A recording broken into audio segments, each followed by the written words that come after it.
The three top students from the military academy smirked dismissively when they saw the elderly woman in the café. "Could this old lady possibly understand the operations we're studying?" they said. The woman calmly stood up and slowly walked toward their table. When the students saw the small gold pin on her chest, they immediately jumped to their feet and snapped to attention. Because that pin was the Medal of Valor, worn by only 4 legendary female commanders in military history. And that woman was the youngest female general in warfare history. But the truly shocking truth they didn't know was this: she was also the founder of the very military academy these students attended, and for 45 years, she had been hiding her identity while observing young officer candidates in this café. If you enjoy these real stories, don't forget to like the video, subscribe to the channel, and share your thoughts in the comments. Now let's begin this incredible story. Margaret Eleanor Thompson, 78 years old, sits at the same corner table in the café every morning at 7:30 a.m. Her hands shake slightly with age as she holds her coffee cup, but her eyes remain sharp and alert. The old leather bag beside her contains secrets known only to a few people in the world. The morning routine never changes. She orders the same black coffee, sits in the same spot by the large window overlooking the military academy's main entrance. From here, she can watch the young cadets rushing to their morning formations, their polished boots clicking against the pavement, their uniforms crisp and perfect. What these young soldiers don't know is that the woman watching them has been doing so for nearly half a century. She knows every building on that campus because she helped design them. She knows every training protocol because she wrote the manual. This particular morning, as Emma the waitress brought her usual coffee, Margaret noticed 3 young military academy students sitting at a table near the back of the café.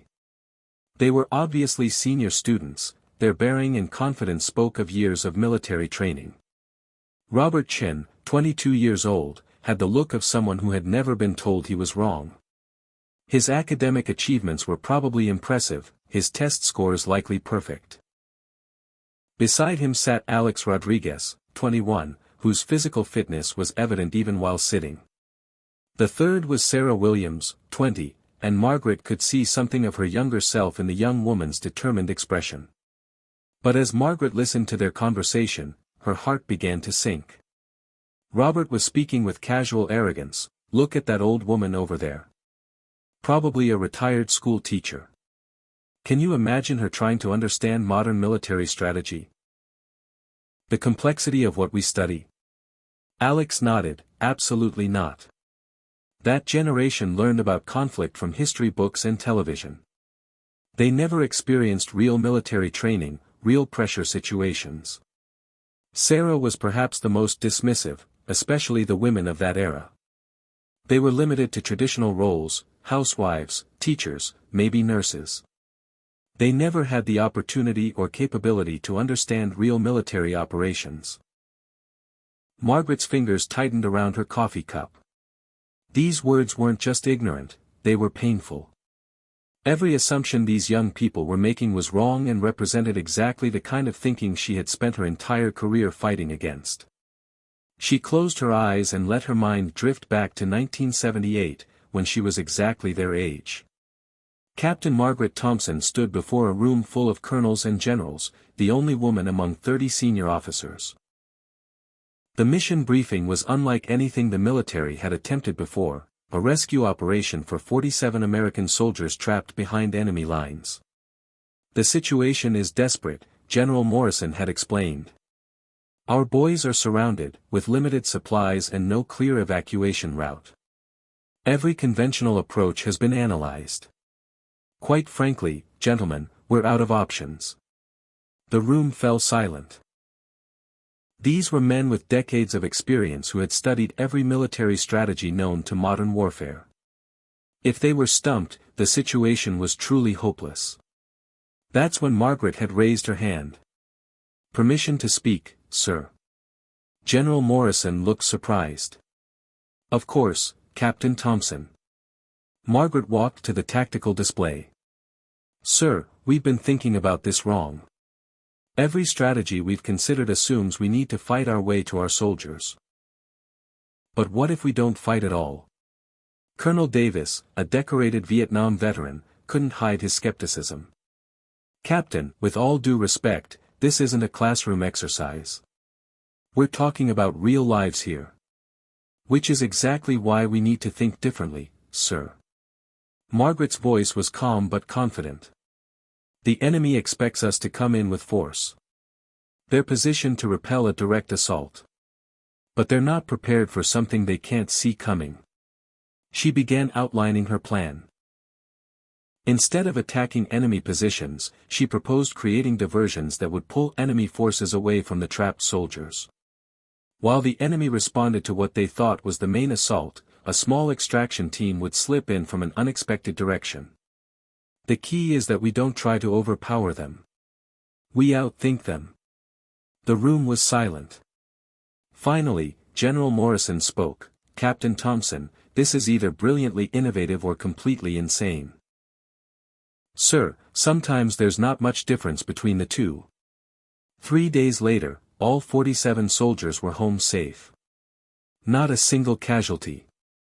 The operation became standard teaching material at military academies worldwide. They called it the Thompson Maneuver. But what Margaret remembered most wasn't the praise or medals. It was Colonel Davis approaching her afterward. Captain, I owe you an apology. I underestimated you because of my prejudices. That won't happen again. Back in the café, the 3 students continued talking, their voices carrying across the quiet morning air. Robert was holding his military history textbook. This Thompson Maneuver we studied, perfect example of innovative male strategic thinking. You can tell it was designed by someone who understood warfare psychology at a fundamental level. Sarah nodded, exactly. It required analytical, emotion-free decision-making that men are naturally better at. A woman would have been too emotionally invested to think that clearly.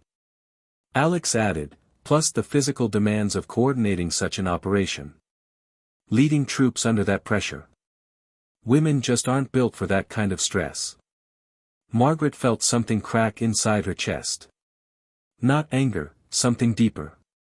Disappointment that after all these years, young people could still think this way. She thought about Lieutenant Sarah Martinez, who had served under her command in 1982.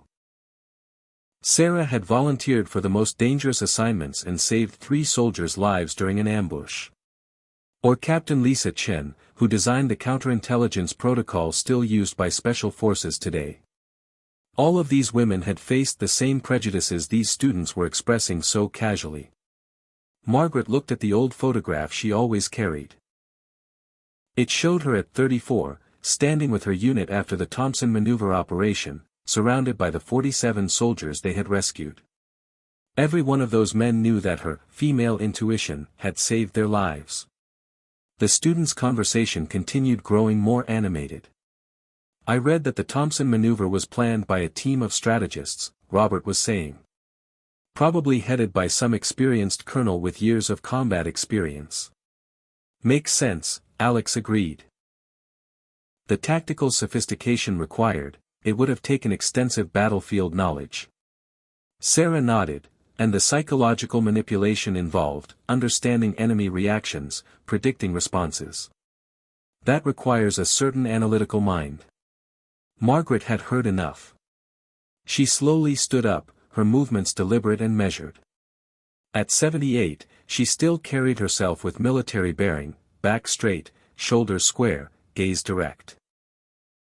She picked up her cane, carved from wood taken from the compound where they had rescued those 47 soldiers. Every scratch on it told a story. Margaret walked toward their table. With each step, she felt the weight of every battle she had fought, every prejudice she had overcome, every young soldier she had trained over the decades. When she reached their table, all 3 students looked up with polite but patronizing smiles. "Excuse me," Robert said with exaggerated courtesy, "were we being too loud?" Margaret smiled gently. "Not at all. I was actually interested in your conversation about military strategy." Sarah exchanged a glance with her companions. "Oh, well, it's probably not very interesting to most people." We're studying advanced tactical concepts. I see. And you were discussing the Thompson Maneuver? Alex nodded. That's right. One of the most innovative military operations in modern history. Really demonstrates strategic thinking at its finest. Fascinating. And you believe it was designed by a man? Robert answered confidently, oh, absolutely. The psychological complexity, the tactical sophistication, it had to be developed by someone with extensive combat experience. Margaret nodded thoughtfully. Would you mind if I joined you? I have some thoughts about that operation. The students exchanged glances, clearly humoring what they saw as a harmless old woman's desire to chat. Of course, Sarah said, gesturing to an empty chair. As Margaret settled in, she noticed their barely suppressed smiles. They thought this would be amusing. About the Thompson Maneuver, Margaret began. What do you think was the most crucial element?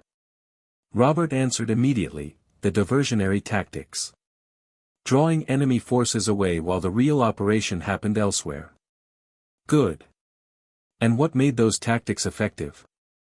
Alex jumped in, the psychological component. Understanding that enemy commanders would react predictably to conventional assault patterns. Excellent. And the timing? Sarah responded, it had to be perfect. The diversions had to begin at exactly the right moment, and extraction had to happen in a narrow window when enemy forces were repositioned. Margaret smiled. You've studied this carefully. But what was the most innovative aspect? Robert spoke up, probably abandoning conventional military doctrine. Instead of overpowering the enemy, it used misdirection and psychology. Exactly right. It challenged assumptions. It looked at problems differently. She paused. Much like a woman might approach a problem differently than a man. Awkward silence. Sarah shifted uncomfortably. Well, that's possible, but this operation required analytical thinking that. Margaret held up her hand gently. May I share something with you? They nodded, still polite but indulgent. Margaret reached into her bag and pulled out a leather folder. From it, she extracted official military papers, commendation letters, and photographs. This, she said, placing a document on the table, is the original tactical plan for the Thompson Maneuver. The students leaned forward. At the bottom was a signature, Captain M. E. Thompson, Strategic Planning Division. Robert frowned. M. E. Thompson. Margaret placed another document down. A commendation letter praising Captain Margaret Eleanor Thompson's innovative tactical thinking. The students stared, then looked up at Margaret. This is. Alex started, then stopped. Margaret placed a photograph on the table showing a young woman in military uniform with rescued soldiers. The woman had the same eyes, the same expression as the elderly woman across from them. That is me. 45 years ago. The silence was deafening. Sarah whispered, You're Margaret Thompson. I am. Robert's face went pale. You planned the Thompson Maneuver. I did. Alex stared at the photograph, but you were. A woman, Margaret finished. Yes. I still am. Margaret pulled out a small velvet box containing the Medal of Valor, the highest military honor for strategic excellence under fire. All three students jumped to their feet and snapped to attention. Ma'am. Robert shouted. At ease. Please, sit down. They sat, rigid with shock and embarrassment. Margaret looked at each of them. I'm not angry. When I was your age, I made similar assumptions. We all have prejudices to overcome. Sarah's eyes filled with tears. General Thompson, we're so sorry. Of course you didn't know. That's the point. You saw an elderly woman and made assumptions. Just like my colleagues made assumptions about what I could do when I was your age. She touched the photograph. Every one of these soldiers trusted their lives to my judgment. They came home because of a plan developed by a woman who was told she wasn't analytical enough, wasn't stable enough, wasn't strong enough to lead men in combat. Robert found his voice. Ma'am, the textbooks never mentioned that the Thompson Maneuver was designed by a woman. Military history obscures certain details. For years, it was easier to let people assume a man developed the strategy. Alex leaned forward, but why didn't you correct the record? Margaret considered her answer. Because the operation wasn't about getting credit. It was about bringing those soldiers home. Recognition was less important than results. She pulled out another photograph showing her retirement ceremony. I spent 34 years in active service. I planned 17 major operations, trained over 300 officers, and helped establish protocols still used today. She looked at Sarah. While being told regularly that women weren't capable of that work. Sarah was crying. Ma'am, I said women couldn't think analytically under pressure. But you saved all those lives. I did. And so have dozens of other women who served with me. Women who were braver, smarter, and more dedicated than many male counterparts. Margaret took Sarah's hand. I don't want apologies. I want you to learn from this. She looked at all three. You'll graduate from the academy I helped establish. You'll serve with distinction. But if you carry these prejudices into your careers, you'll miss opportunities to learn from people who could make you better officers. Robert spoke up, the academy you helped establish? Margaret smiled and pulled out one final document, the original charter for Thompson Military Academy, signed by her and 3 other officials. I designed the curriculum. I hired the first instructors. I established the honor code you recite every morning. She looked around the cafe. And for 15 years, I've been coming here every morning to watch my students develop. Sarah stared in amazement. You've been watching us. Every class that's graduated, every young officer. I've seen future great leaders and those who struggle because they can't see past assumptions. She stood slowly. Which category do you fall into? Robert spoke first. Ma'am, we've learned more in 10 minutes than in 4 years of classes. Good. That's what I hoped for. Alex stood. General Thompson, would you speak to our class? Margaret considered this. On one condition. Don't tell them who I am beforehand. Let them make assumptions first. Let them see how they react to an elderly woman claiming military experience. All 3 nodded enthusiastically. And I want you to remember this feeling, the embarrassment, the realization you were completely wrong based on appearance alone. Carry that for the rest of your careers. She packed her documents. Someday you'll be senior officers making decisions about promotions, assignments, respect. I want you to remember the old woman in the cafe who you thought couldn't understand military strategy. As she prepared to leave, Robert called out, General Thompson, what was it like? Being the only woman, facing skepticism, proving yourself repeatedly. Margaret was quiet. It was the hardest thing I've ever done. And the most rewarding. Every barrier I broke made it easier for women who came after me. She looked at Sarah. Including you. Margaret walked to the counter, paid for her coffee and the students' breakfast, and headed toward the door. At the exit, she turned back. The next time you see someone you think doesn't belong, someone you think couldn't understand your world, remember this, they might be the person who built that world. She stepped outside into morning sunshine. Through the window, she could see the 3 students sitting in stunned silence, staring at the documents on their table.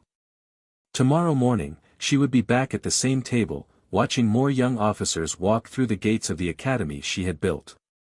Maybe those officers would be more open-minded, more willing to listen, more ready to learn from people they might otherwise overlook. Because real leadership wasn't about getting credit. It was about making sure the next generation did better than you did. As Margaret walked toward the academy gates, she could see the morning formation beginning. Hundreds of young men and women, standing at attention, preparing to learn skills they would need to serve their country.